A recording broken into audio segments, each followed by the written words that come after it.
Кайырлуу күн. Бүгүн Посур подкастынын келесі санына кош келдиңиздер. Бүгүнкү саныбызда казагыбыздын алга тутар азаматтарынын бирөөү, әнчи, сазгер, Mongolia Got Talent жобасынын үздүк катышуучуларынын бири Давлетбек уулу Бердибек келип отур. Биздин сунуусубузду кабыл алып келип отурганыңызга сизге көптөн көп рахмет айтабыз. Рахмет, ассаламу алейкум. Осы әлемдегі барша қазақ халқына сәлем болсын. Және бүгінгі осы жақсы бір жобаны бастап, осындай жаңа кішкентай студияларыңды ашып жатқан сендерді құттықтаймын. Жаңа менен ары қарай да жаңа мықты үлкен азандай қазақтың ат төліндей мықты азаматтар бар. Оларды жаңа осы студияларыңа шақырып, жаңа сұхбаттасып, жақсы жаңалықтарды халқымызға, жастарға жеткізіп жатар деген ойдамын. Ең біріншіден негіз қазіргі сіздің істеп жатқан жұмысыңыздан бастағанымыз дұрыс болар. Қазіргі жұмысыңыздан қысқаша айта кетсеңіз. Әрбір адам маманы бойынша, иә. Менің маманым жаңа сазгерлік. Жәнеден 1 жыл болды, 1 жыл астам болды. Міне ән айту жаңағы ортада жүрмін аздап. Өз маманда әнші емеспін. Қызығушылықпен бұлай әншілікке кіріп кеттік. Негізгі маманым дирижер, хормейстер. Нәрілдің өдірдәші дейміз. Хор дирижері. Екіншіден сазгер. Қазір менің сазгерлігім артықша маған өте жақын. Сондықтан сол жұмыспен, сазгерлікпен көбінесе жұмыс істеймін. Таң демей, кеш демей, күн демей. Ол уақыт шексіз. Әр қалаған уақытымда ол нәрселерімді жасай берем. Өзіме шығармалар жасап жатырмын. Халық әншілерге шығармалар жасап жатырмын, жазып жатырмын. Және алдағы уақытта Алла бұйырса бір үлкен концертін берейін деген үлкен жоспар құрып отырмын, иншалла.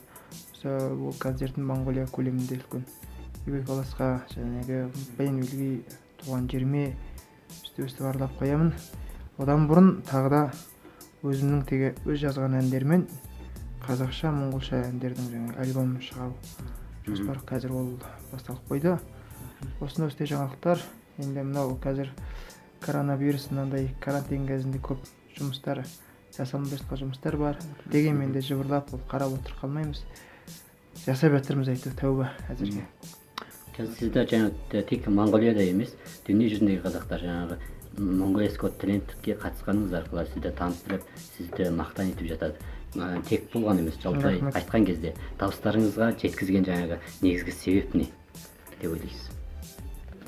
Табыстарыма жеткізген негізгі себеп адамның бірінші бапшама деген сөз бар ғой. Бұнда жаңағы небір мамандықты иемденсеңдерде кім болсын, жастар бауырларым болсын, иемденсек те сол мамандығымызға жаңа шын көңілімізбен сол сүйіп еңбектену. Бұл жерде маңызды еңбек және оған деген талпынысың, өзіңнің жаңағы белсенділігің. Бұл жаңағы бірден бір себеп сол деп ойлаймын. Сондықтан сені тәрбиелеген әкешең, сені осындай мамандыққа тәрбиелеген ұстазың және маңайындағы қолдаушыларың барлығы өзіңнің жаңағы талпынысың, барлығы жетістікке жетуіне үлкен себепкер болады. Сондықтан бұл Got Talent жобасына қатысып, осындай бір халқымды қуанып жатқаныма мен де Аллаға сансыз шүкірлер айтамын.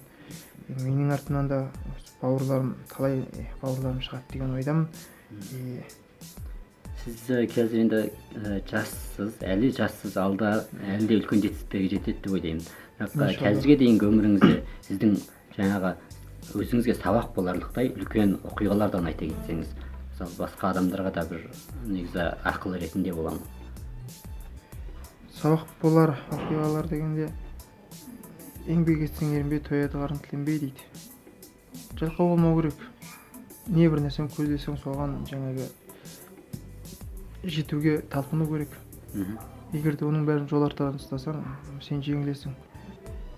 Екінші, адамдармен қатынас дұрыс болу керек, жылы жүзді болу керек. Жассың кей кезде мысалы, осыдан да жас кезінде ашушаң боласың. Мысалы оның бәрі мысалы кейбірмен төбелес қалып жатасың. Оның бәрі жаңағы енді ойлап көрсем, түк деп дұрыс нәрселерде кешірімді болу керек, біреуді сыйлау керек. Кім саған сөз шығарып жатқанса үндемей қоя салу керек. Жаңағы ақылды болу керек, негізі ақылға келіп көбінесе сабырлы болу керек. Негізінде адамға негізі керек нәрселер деп ойлаймын осылар.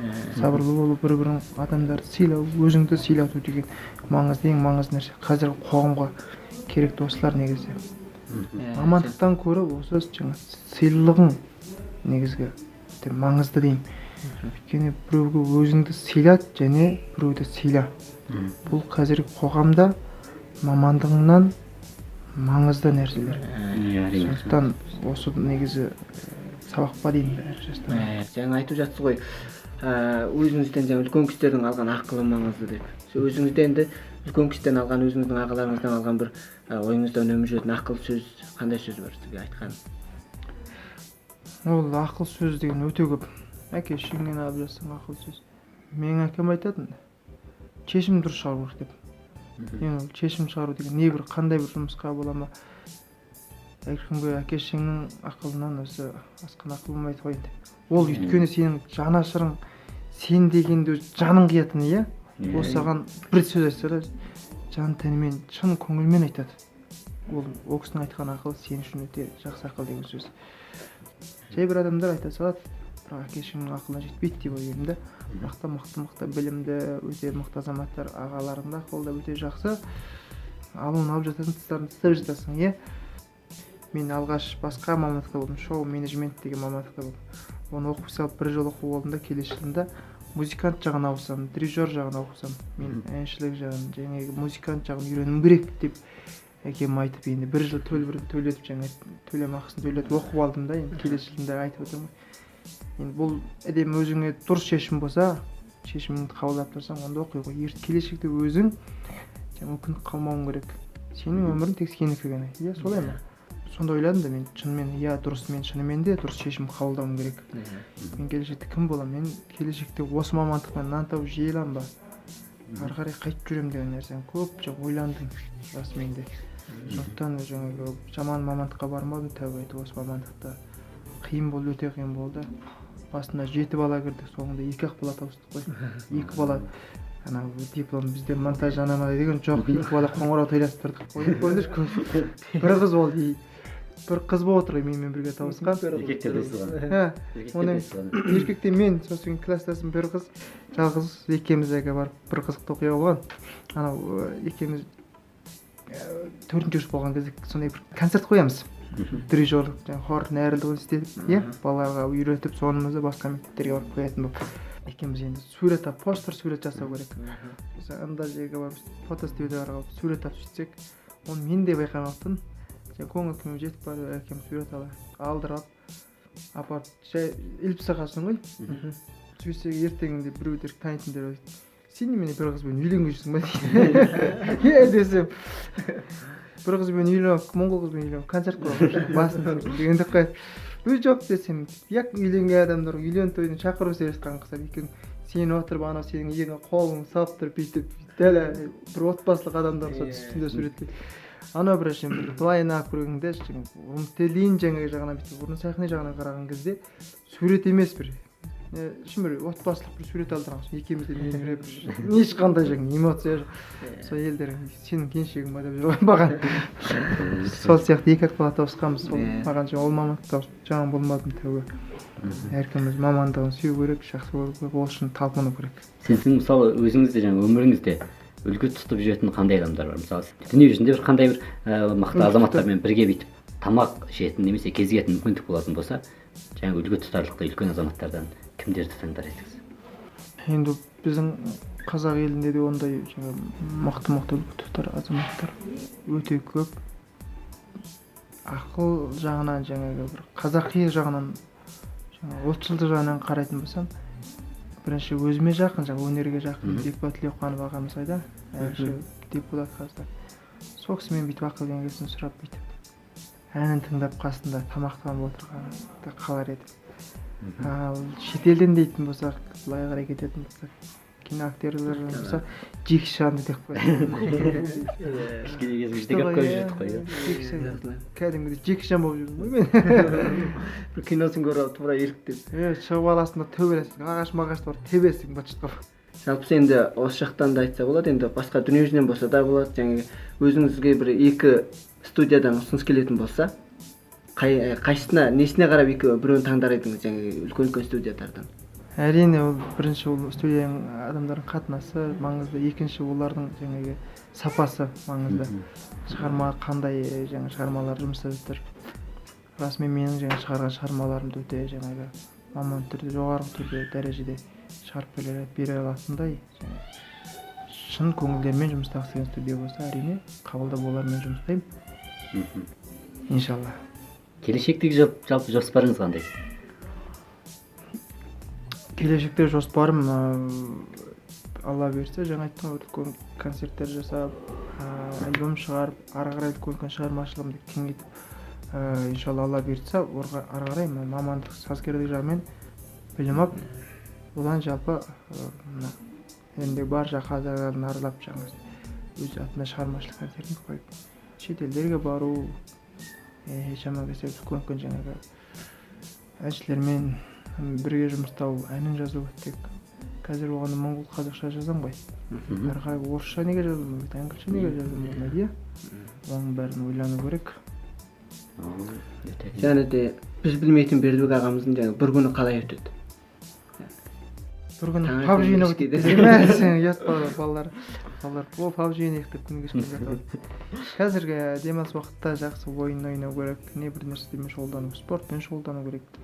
Мен бұрын 10 жылда жүрген кезде спортқа қатты құмар болдым. Қандай спортпен айналысып жүрдіңіз? Сакс ойнайтын, волейбол ойнайтын. Өте күшті ойнап кетпесем де, нормал жаңағы. Бүйтіп төбесінен қадайынбасында, астынан көтеріп беремін. Сосын жүгіріп қоятын біраз. Жүгіріске жақсы болдым. Содан енді қазіргі бір күнім болған кезде енді алхамдулилля отбасым бар, кішкентай бір балам бар. Таңертең тұрасың, балаңды иіскейсің, одан ары қарай сыртқа шығып бір сүтіңді әкеліп келесің, шайыңды әкеліп келесің, иә. Ал қазіргі уақытта, қазір мына коронавирус, карантин кезінде осылай болып жатыр. Кебап әнін жазасың, шама келсе бүйтіп айланып жүгіріп келесің, жалқауың ұстаса үйге келіп PUBG ойнайсың арасында, сөйтіп, иә. Ал осының алдында жаңағы осындай карантин жоқ кезде ол жұмыс қол тимейді, бір күні ана кісіге кезгесің, бір күні ана кісіге кезгесің. Қазір біреумен кезігіп жұмыс істейін десең де ол қашатын болды кейбір адамдар. Бірінші ақшадан қашатын, бірінші коронадан қашатын болды. Ақша сұрауға жүрме деп ойлаймын ба деген сияқты, иә. Өйткені ол не себеп дегенде, мысалы біреумен ән жазып, мысалы, иә, маған ән жазып бер десе мен дейші жаңағы ақшасын дайындап қойғысы, иә. Иә, сондықтан барлық нәрсе ақша тоқтап болған жоқ. Ал өзім деген мықты азаматтар келіп бүйтіп арасында ән айтып, бірге жүреміз, сол уақыт деген солай айтып жатыр. Жақсы. Жаңа өзіңіз айтып жатсыз ғой, балам бар деп, жаңа таңертең тұраса соны иіскейін деп. Жалпы өмірдің мәні не деп ойлайсыз? Ары қарай жалпы жастарымызға айта кететін ақылыңыз болса, осы айтқаныңыз. Өмірдің мәні бар ғой. Бұлай ойлайтын сөз жүріңіз, өмірдің мәні шіркеу. Ішіп жеу, өмірдің мәні шіркеу, ойнап күлу. Не көп қой, өмірдің мәні қызықтар көп қой, не бір қызықтар. Оның бәрі негізі ешбір нәрсеге тұрғысыз екен де кейбіреу. Өмірдің мәні сенің отбасың екен. Бар болсын, жоқ болсын, Алланың бір берген жаңағы несібесіне шүкір етіп, тәубе етіп, адал еңбегіңмен жаңағы, иә, отбасымен бақытты, сол кішкентай ыңғайлаған сәбиіңнің күлкісіне қызығып қарап, соны иіскеп, иә, әйеліңмен бақытты өмір сүру, оныңды бір-біріңді сыйласу, иә, өмірдің мәндері осында. Ары қарай енді ол шығармашылық, ақша, дүние деген нәрсе болады. Сен отбасың үшін, сол кішкентай сәбиің үшін, иә, оның келешегі үшін сен тұрасың, жүгіресің, неден де тайынбайсың. Қолың екі қолға бір күрек табылады. Екінші, жақсы амалдар етіп өмір сүру. Сол өмірдің мәніне сол емелеймін. Етпесе ол ішіп жеу, анау мынау тойлап кету деген бір сәтті қызық қой. Қызық емес, сенің өмірдің мәні қандай адам болып отыру маңызды. Бұл өмірге мәңгілік адам жоқ, бәрі ертең көз жұмады кетеді, ана деген. Сол кезде сен не істеп кетеді. Подкастымыздың негізі соңына таяп келе жатырмыз, сондықтан негізі жастарымызға бағыттап қосымша нәрселеріңіз болса. Бауырларым, қарындастарыма айтар әңгімем, бірінші әке шешелердің ақылын өте дұрыс тыңдау керек. Екінші, мамандық дұрыс таңдау керек, шешім дұрыс қабылдау шығару керек. Мамандығыңды сүйіп, ол үшін барлығын жасау керек. Сіз ол мамандықпен жаңа жетістікке жетесіз. Келешек сіздің тамағыңыз, келешек сіздің өміріңіз сол мамандыққа байланысты. Сондықтан ол мамандықты дұрыс таңдау керек, мамандығыңа адал болу керек, талпыну керек, ерінбеу керек, белсенді болу керек, өте сергек болу керек, атылып тұру керек, өте жуас болмау керек, қандай маман болмау керек. Сосын көп адамдармен дұрыс қатынаста болу керек, спортпен шұғылдану керек, арақ темекке жоламау керек, өз басым ондай нәрсеге жоламай, өзіңнің ұлтшылдығыңды, қазақшылығыңды жоқшылықтап жүру керек, менталитетіңді, қазақи менталитетіңді, қазақи болмысыңды күшейту керек. Сырт елге не бір нәрсе көп еліктемеу керек. Өзің қазақ кім? Қазақ соған болу керек. Бүгінгі ұсынысымызды қабыл алып келген, студиямызға келген сізге мыңда бір рахмет. Ал енді ары қарай жұлдызыңыз ары қарай жана берсін, жұмыстарыңызға табыс тілей берейік. Ары қарай да мықты адамдар, сазгерлермен бірге жұмыс жасап, ары қарай өзіңіздің шәкірттеріңізді тәрбиелейтін үлкен азамат болыңыз. Қалпыңызға қалауда елімізге елеулі істеріңізге сәттілік бола берсін деп айтайық. Иншаллах, қайырлысы. Оразаларыңыз қабыл болсын, дұға тілектеріңіз қабыл болсын. Әрине, ораза қабыл болсын баршамыздың. Алла тағаладан екеуіңе де көп рахмет барлығы. Сізге де қайталап көп рахмет айтамыз. Бүгінгі подкастымызды жүргізген Чынарбекұлы Дәулетбек және Сұраған Лұтлихан. Бүгінгі подкастымыздың қонағы Дәулетбекұлы Бердібек ағамыз. Біздің подкастларымыз сіздерге ұнап жататын болса, коммент қалдырыңыздар, өз ойларыңызды бөлісіңіздер. Және достарыңызбен бөлісуді ұмытпаңыздар. Келесі санда жүздескенше қош сау болыңыздар.